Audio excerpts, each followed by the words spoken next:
সুজয় প্রসাদ চট্টোপাধ্যায়ের সঙ্গে কাজ করাটা একটা বদভ্যাসের মতন। কারণ তিনি এতই প্রিপারেশন নিয়ে আসেন এবং মানে রবিনহুডের পর অ্যাবট অফ র‍্যামসে এত প্রশংসা পেয়েছেন। I am so happy to collaborate with this artist once again. এবং এইবার তো আরো আইকনিক সুজয়দা, murder on the Orient Express by Agatha Christie. If Robin Hood was not iconic enough. Well, thank you, Ogni, thank you, Indrani, thank you, Mirchi Bangla, for trusting me to do this. Agatha Christie পড়ে বড় হওয়া এবং murder mystery মানে ওই নামটা আমার জীবনের এবং আমার রিডিং লিস্টের সঙ্গে অঙ্গাঙ্গিভাবে জড়িত। আমার ছবিটা খুব প্রিয়, মার্ডার অন ওরিয়েন্ট এক্সপ্রেস, এবং I am very glad that এরম একটা সিরিজে আমি সুযোগ পেলাম কাজ করার জন্য। ইট ওয়াজ আ ফ্যান্টাস্টিক এক্সপিরিয়েন্স।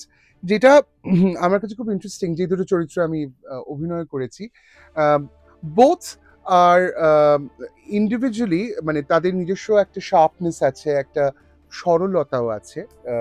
সেটা খুব ইন্টারেস্টিং। আসলে উনি যেভাবে চরিত্রগুলোর বুনন করেন, সেটা শুধু রক্ত মাংসের হয়ে থাকে না, তার একটা নিজস্ব ফ্লেভার থাকে।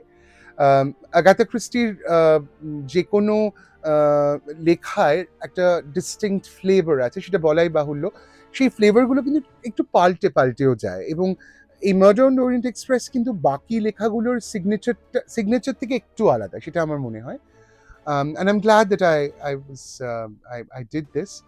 আর আমার একটাই কথা বলার, যে এইভাবে যদি নতুন জেনারেশনের কাছে পৌঁছানো যায়, যে যারা হয়তো জানেই না আগাথা ক্রিস্টি কে।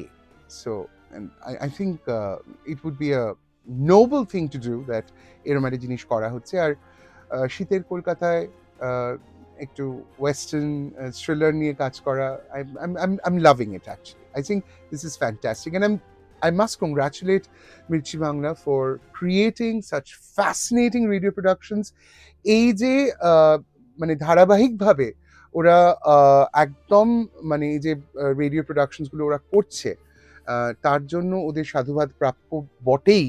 কারণ বিশ্ব সাহিত্যকে বাঙালি শ্রোতা নির্বিশেষে তাদের কাছে তুলে ধরা, এবং তাদেরকে আবার ওই আমাদের পুরনো একটা মানে শুধু রেডিও নয়, ডিজিটালি পৌঁছে দেওয়া একটা নতুন প্রজন্মের কাছে, এই কাজটা করা কিন্তু খুব সহজ নয়। কিন্তু মির্চি বাংলা সেটা করছে, এবং সেই জন্য তাদের সাধুবাদ প্রাপ্য, এটা আমার মনে হয়।